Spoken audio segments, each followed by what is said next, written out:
L'auteur de ce livre, c'est le bien-aimé frère André Oumak. Le titre du livre, Esprit, âme et corps. Nous sommes présentement au chapitre 13. Titre du chapitre 13, Votre esprit connaît toutes choses. Titre du chapitre 13, Votre esprit connaît toutes choses. Chapitre 13, petit 2. Le fait d'avoir une pensée indivisée apporte la stabilité dans la vie chrétienne, tandis qu'une façon de penser partagée est source de fluctuation. Si la sagesse fait défaut à l'un de vous, qu'il la demande au Dieu qui donne à tous avec simplicité et sans faire de reproche. Elle lui sera donnée. Mais qu'il demande avec foi, sans éprouver le moindre doute, car celui qui doute ressemble à la houle marine que le vent soulève. Que ce personnage ne s'imagine pas que le Seigneur donnera quoi que ce soit à un homme partagé, fluctuant dans toutes ses démarches. Jacques chapitre 1, versets 5 à 6. Bien que votre esprit ait l'intelligence de Christ, les pensées de l'âme ne la reconnaissent pas automatiquement. C'est pourquoi vous devez faire des efforts pour la renouveler jusqu'à ce qu'elle soit en accord avec celle de votre esprit. C'est surtout dans les pensées, le raisonnement, que se situe le conflit de la vie chrétienne. Vous connaissez toutes choses. Vous connaissez toutes choses. Beaucoup de chrétiens croient que le seul changement engendré par leur nouvelle naissance est à venir, c'est-à-dire la promesse d'aller au ciel au lieu de l'enfer. Ne constatant pas de transformation dans leur corps et n'éprouvant rien de nouveau dans leur âme, ils en concluent que le vrai changement ne doit être que sur le papier du livre de vie. Ainsi, ils sont dans l'expectative d'une vie merveilleuse là-haut, mais ils ne s'attendent pas à un réel changement ici-bas. Il est vrai que le changement s'achèvera au ciel, mais dès à présent, un tiers de votre personne possède déjà tout pleinement.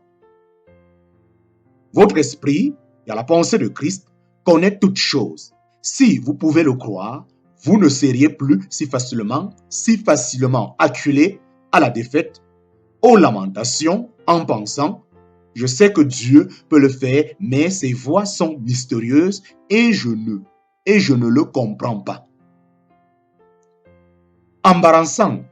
Embarrassant votre ignorance, vous chantez des cantiques disant que vous n'êtes qu'un pauvre pèlerin sur cette terre, mais qu'un jour tout ira mieux.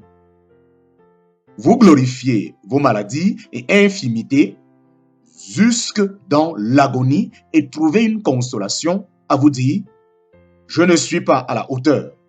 Je ne peux pas faire l'expérience de la victoire tant que je ne suis pas au ciel avec le Seigneur. » Quel dommage! Vous ne réalisez tout simplement pas que vous êtes déjà une personne complètement nouvelle dans votre esprit. Pour vous, vous avez reçu l'onction de la part de celui qui est saint et vous savez tout. En parenthèse, 1 Corinthiens, en parenthèse, 1 Jean, chapitre 2, verset 20. Le mot onction évoque simplement l'acte de oindre, d'attribuer une puissance ou une capacité. Celui qui est saint est Jésus. Le chrétien qui lit ce verset sans comprendre la différence entre l'esprit, l'âme et le corps risque de trouver la Bible bien difficile à comprendre. Il pensera à ces derniers tests de QI, à la fois où il a perdu ses clés ou quand il est rentré dans une pièce et ne savait plus pourquoi. Il se dira, c'est bien la preuve que je ne sais pas toutes choses. Les chrétiens qui ne connaissent que l'existence de leur cerveau et de leur âme ne pourront jamais saisir le sens 1 Jean chapitre 2 verset 20. Ce verset confirme pourtant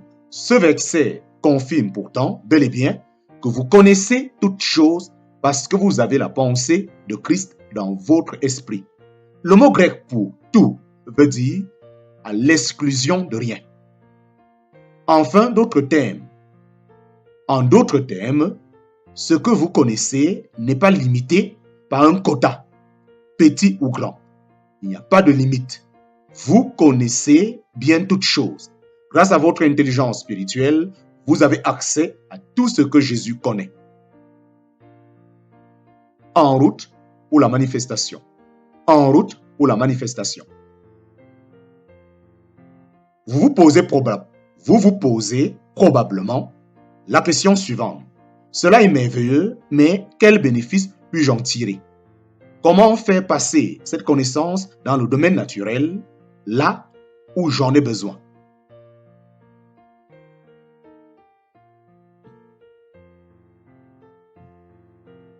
Tout d'abord, vous deviez croire que vous l'avez déjà. Vous ne pouvez pas libérer ce que vous ne croyez pas posséder. Si vous restez dans le doute concernant cette vérité que votre esprit né de nouveau a la pensée du Christ et connaît toutes choses, il est aisé pour le diable de vous tenter lorsque vous essayez de libérer la pensée du Christ. Il suffit qu'il vous dise « Ce que dit ce prédicateur est faux. La parole ne veut pas dire cela. Ça ne marche pas. » Et frustré, vous baisserez les bras avant même d'avoir vu se manifester la puissance de Dieu.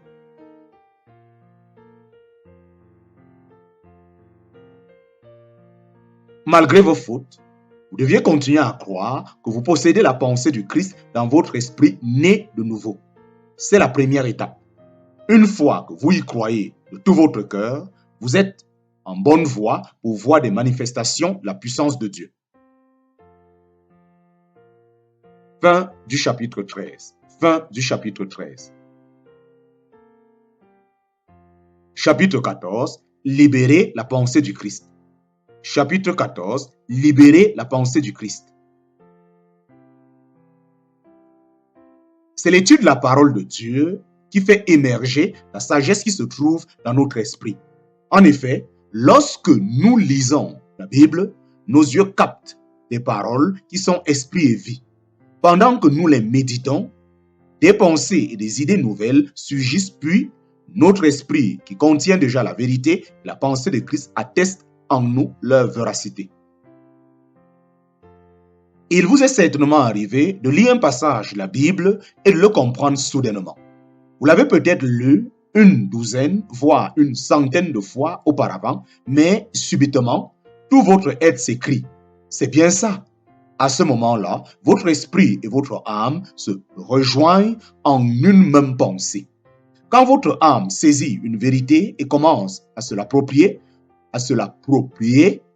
votre esprit s'y connecte et esquisse.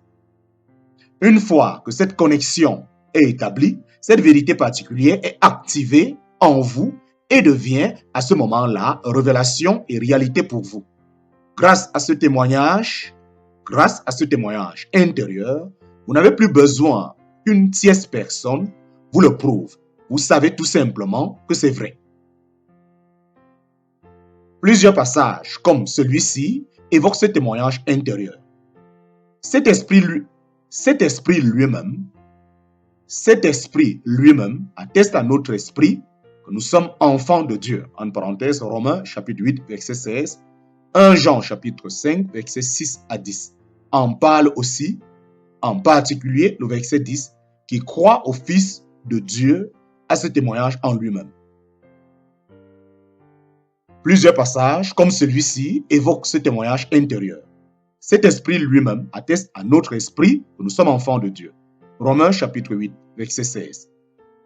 1 Jean chapitre 5, verset 6 à 10 en parle aussi, en particulier le verset 10.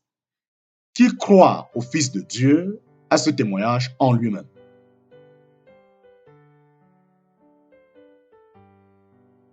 L'étude de la parole de Dieu est essentielle pour développer une pensée unifiée qui libère la puissance de Dieu. La pensée de votre esprit, c'est-à-dire celle du Christ, se trouve pleinement en accord avec la parole. Quand une vérité provenant de la parole de Dieu prend racine dans votre âme, la pensée équivalente déjà présente dans l'intelligence de votre esprit émane et se connecte à elle. Cela active la puissance de Dieu qui est en vous et la fait alors passer dans le domaine physique. C'est à ce moment-là que vous voyez la manifestation de Dieu. Votre esprit prie. Votre esprit prie. La prière en langue est une autre façon puissante de libérer la pensée de Christ. Recherchez l'amour, aspirez aussi aux dons spirituels, mais surtout à la prophétie.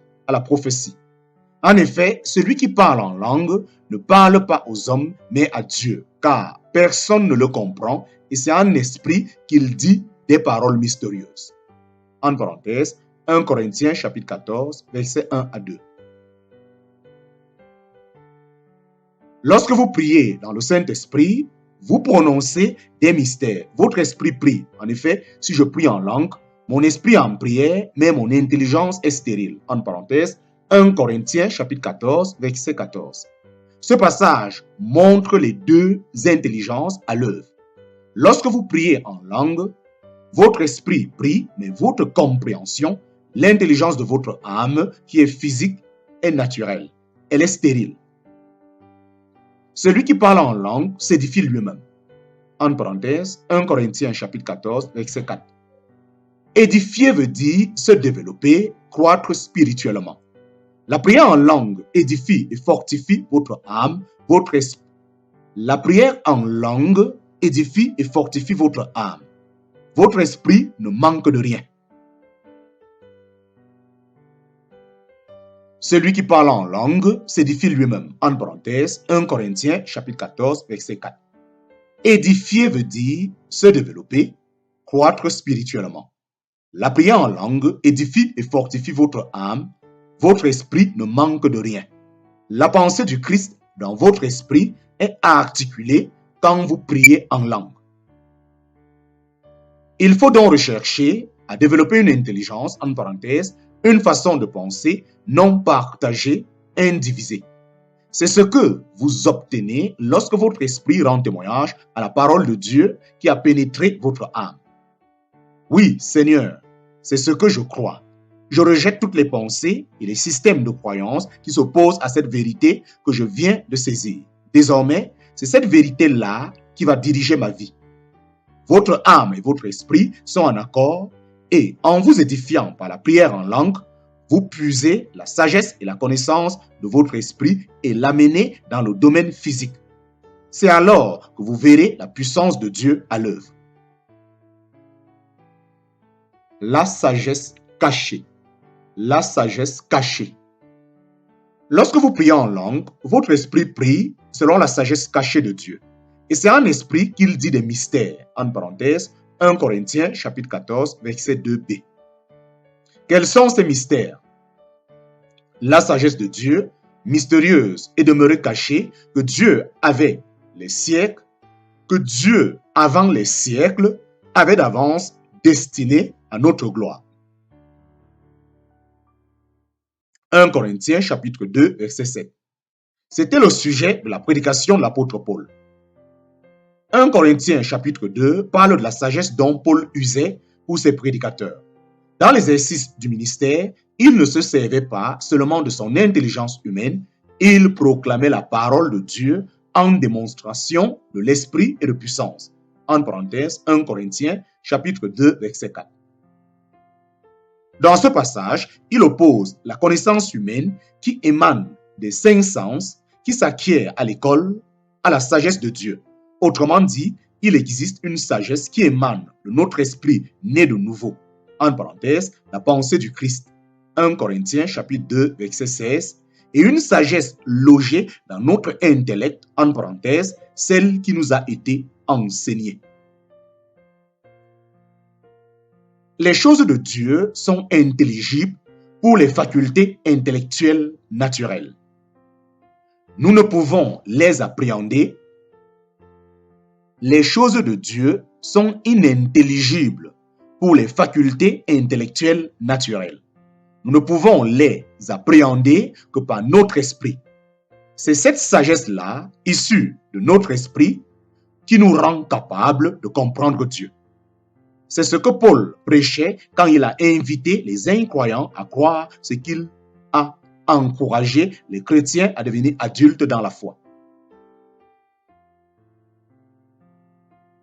C'est ce que Paul prêchait quand il a invité les incroyants à croire et qu'il a encouragé les chrétiens à devenir adultes dans la foi. Mais Dieu a révélé. Avant d'aller plus loin, j'aimerais éclaircir un point à propos, 1 Corinthiens chapitre 2, verset 9.